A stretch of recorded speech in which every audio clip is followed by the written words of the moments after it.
Digital ecosystem का वैश्विक hub बन रहा है। माइक्रोसॉफ्ट, इंटेल और कॉग्निजेंट जैसी दिग्गज कंपनियों के साथ प्रधानमंत्री की बैक टू बैक बैठकों ने देश में टेक, इंफ्रास्ट्रक्चर, निवेश, रोजगार और इनोवेशन के नए दरवाजे खोल दिए हैं। तो आज हम बात करेंगे उस टेक क्रांति की जिसने दुनिया का फोकस भारत पर कर दिया है। माइक्रोसॉफ्ट का करोड़ों का इन्वेस्टमेंट, इंटेल का चिप मिशन और कॉग्निजेंट की नई स्किलिंग क्रांति।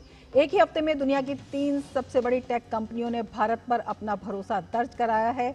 एआई हो या क्लाउड, सेमीकंडक्टर हो या डिजिटल स्केल, भारत अब सिर्फ बाजार नहीं, ग्लोबल टेक फ्यूचर का केंद्र बन रहा है। वैश्विक पहचान के साथ देश के युवा, नौकरियां, स्टार्टअप और डिजिटल अर्थव्यवस्था को कैसे मिलेगी नई उड़ान, इसी पर हम आज करेंगे चर्चा। मैं हूं रमा त्यागी, मेरे साथ जुड़ेंगे खास मेहमान भी।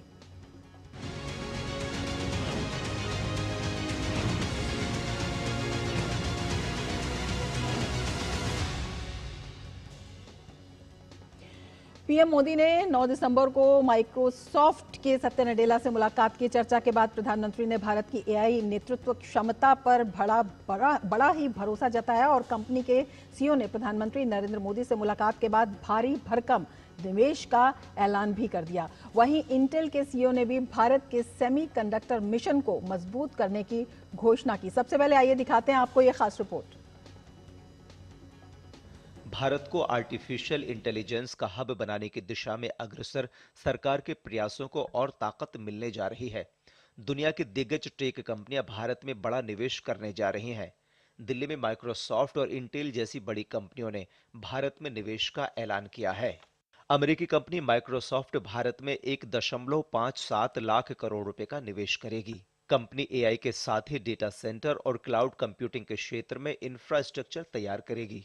प्रधानमंत्री नरेंद्र मोदी से मुलाकात के बाद सत्य नडेला ने कहा कि एआई के क्षेत्र में दुनिया भारत की तरफ देख रही है। वहीं माइक्रोसॉफ्ट के सीईओ से मुलाकात के बाद प्रधानमंत्री नरेंद्र मोदी ने सोशल मीडिया पोस्ट कर लिखा कि भारत के सपने को सपोर्ट करने के लिए माइक्रोसॉफ्ट 1.57 लाख करोड़ रुपए लगा रही है। ये एशिया में हमारा अब तक का सबसे बड़ा निवेश है।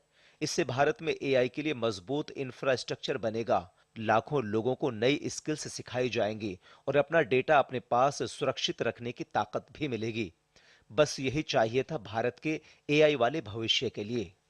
इंटेल के सीईओ लिप बूतान ने भी प्रधानमंत्री नरेंद्र मोदी से मुलाकात की और भारत में सेमीकंडक्टर मिशन को पूरा समर्थन देने का वादा किया। वहीं कॉग्निजेंट के सीईओ रवि कुमार एस ने भी प्रधानमंत्री नरेंद्र मोदी से मुलाकात की।